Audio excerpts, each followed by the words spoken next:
student at American University. I am here to ask you a simple question. I know that we portray Islam and all Muslims as bad, but there's 1.8 billion Muslim followers of Islam. We have 8 million plus Muslim Americans in this country, and I don't see them represented here. But my question is, how can we fight an ideological war with weapons? How can we ever end this war? The jihadist ideology that you talk about, it's an ideology. How can you ever win this thing if you don't address it ideologically? Great question. I am so glad you're here, and I am so glad you brought that up because it gives us an opportunity to answer. What I find so amazing is since the beginning of this panel, which we are here about Benghazi attack against our people, not one person mentioned Muslims. We are here against Islam, or we're launching war against Muslims. We are here to discuss how 4 Americans died and what our government is doing. We were not here to bash Muslims. You were the one who brought up the issue about most Muslims, not us. And since you brought it up, allow me to elaborate with my answer. There are 1.2 billion Muslims in the world today. Of course, not all of them are radicals. The majority of them are peaceful people. The radicals are estimated to be between 15 to 25%, according to all intelligence services around the world. That leaves 75% of them peaceful people. But when you look at 15 to 25% of the world Muslim population, you're looking at 180 million to 300 million people dedicated to the destruction of Western civilization. That is as big of the United States. So why should we worry about the radicals, 15 to 25%? Because it is the radicals that kill. Because it is the radicals that behead and massacre. When you look throughout history, when you look at all the lessons of history, most Germans were peaceful. Yet the Nazis drove the agenda. And as a result, 60 million people died. Almost 14 million in concentration camps. 6 million were Jews. The peaceful majority were irrelevant. When you look at Russia, most Russians were peaceful as well. Yet the Russians were able to kill 20 million people. The peaceful majority were irrelevant. When you look at China, for example, most Chinese were peaceful as well. Yet the Chinese were able to kill 70 million people. The peaceful majority were irrelevant. When you look at Japan prior to World War II, most Japanese were peaceful as well.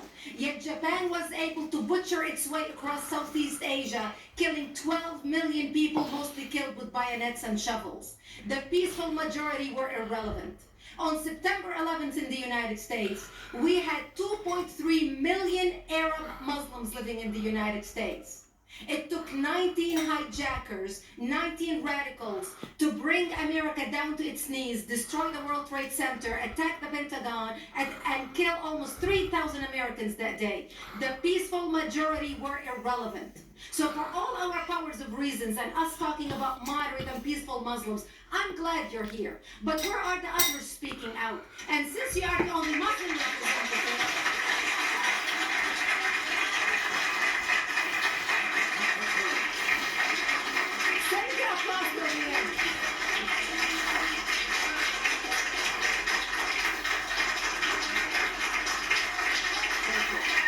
¿Qué está diciendo ella? ¿Que cómo me está bien?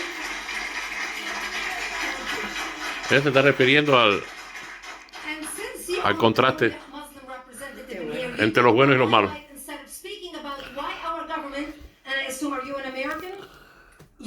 El efecto que hacen los malos.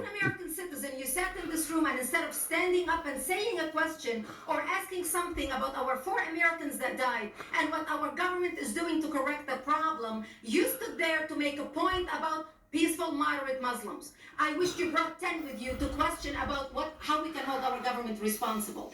It is time we take political correctness and throw it in the garbage where it belongs and stop calling it.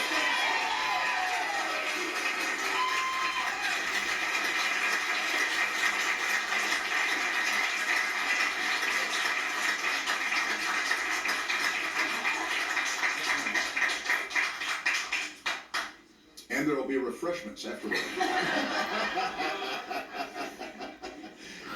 Did you want to respond to the? You had a follow-up that you'd. You go ahead. Go ahead. Comment. thank you for your responses. And I do really hope that other Muslims will start showing up at these conservative forums. But, as a peaceful American Muslim, I would like to think that I'm not that irrelevant. I'm just as much an American, and I'm very deeply saddened about the lives that were lost in Libya. And I hope that we will find justice for their families.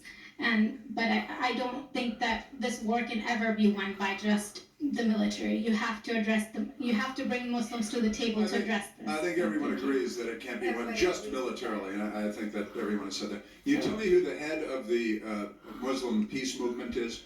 I guess it's me right now, so thank you. It's clear that political correctness has become a major issue in our society.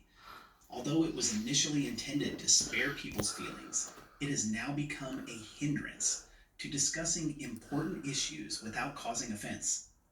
People are now afraid of being labeled as racist for pointing out facts without any bias. It seems like we have taken a step back in our ability to have honest and open conversations about important topics. Thank you for watching our video featuring Brigitte Gabriel's powerful response to a Muslim student's question.